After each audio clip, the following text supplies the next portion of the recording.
حضرت داؤد علیہ السلام کی قوم کے 70,000 افراد سمندر کنارے ایلا نامی بستی میں رہا کرتے تھے۔ ان لوگوں کو اللہ نے ہزاروں نعمتوں سے نوازا تھا، لیکن جب راحت و سکون آیا تو یہ اللہ کی عبادت سے محروم ہو گئے اور اللہ کی مخلوقات پہ ظلم کرنے لگے۔ تو یوں اللہ نے ان کو خبردار کیا کہ ہفتے میں ایک دن، ہفتہ کے دن شکار نہ کیا کرو۔ اتوار سے لے کے جمعہ تک جتنا شکار پکڑنا ہے پکڑ لو، لیکن ایک دن اللہ کی عبادت اور مخلوقات پہ امن کے لیے رکھ دو۔ یوں اللہ نے ان کا امتحان لینا شروع کر دیا۔ وہ اتوار سے لے کے جمعے تک سمندر میں مچھلیاں پکڑنے لگتے تو مچھلیاں زیادہ مقدار میں ہاتھ نہ آتی، اور ہفتے کے دن سمندر کو دیکھتے تو ان کو بڑی بڑی مچھلیاں نظر آنے لگتی۔ ان لوگوں میں سے ایک شخص کو شیطان نے ورگلایا کہ پریشان کیوں ہوتے ہو، میری ترکیب پہ عمل کرو، تم شکار سے کبھی محروم نہیں رہو گے۔ تو بس شیطان کے کہنے پر اس شخص نے ہفتے کے دن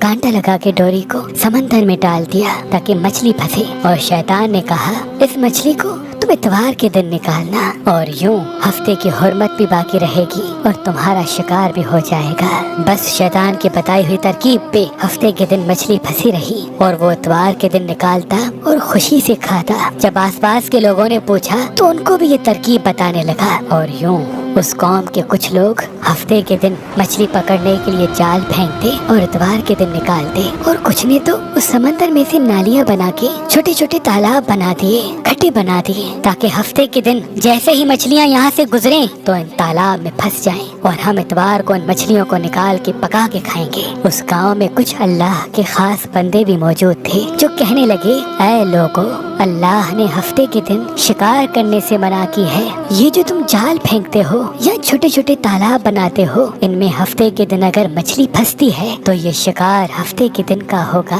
اللہ کے عذاب سے ڈرو، اللہ کی نافرمانی نہ کرو۔ وہ لوگ ان لوگوں کا مذاق اڑانے لگے کہ ہماری جو مرضی ہوگی ہم وہ کریں گے۔ اب ان بستی میں 3 گروہ بن گئے۔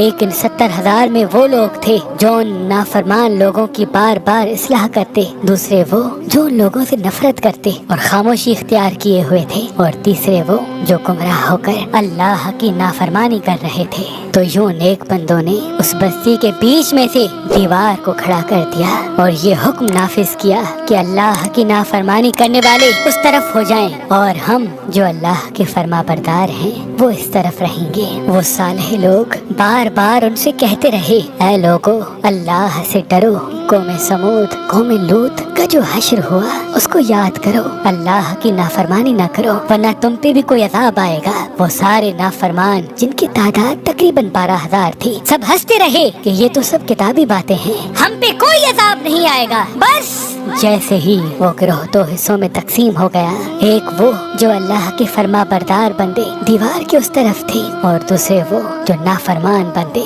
جو دیوار کے اس طرف تھے۔ وہ نافرمان پوری رات ہنستے رہے، مذاق اڑاتے رہے، اور وہ اللہ کے خاص بندے دیوار کے اس طرف اللہ سے معافی مانگنے لگے۔ بس جیسے ہی صبح ہوئی، وہ نیک صالح انسان اٹھے، انہوں نے محسوس کیا کہ دیوار کے اس طرف سے کسی انسان کی آواز نہیں آ رہی۔ جیسے ہی دیوار کی اس طرف چڑھ کے دیکھنے لگے کہ سارے کے سارے وہ لوگ بندر کی شکل میں تبدیل ہو چکے تھے اور بندروں کی حرکت کو انجام دے رہے تھے۔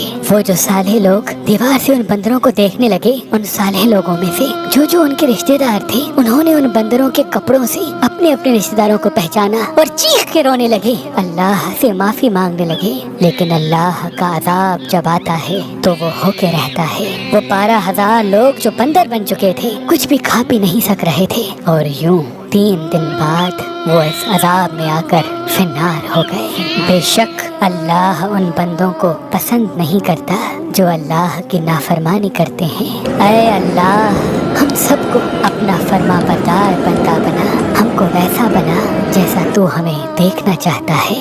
آمین ثم آمین۔ تو ہمیں دیکھنا چاہتا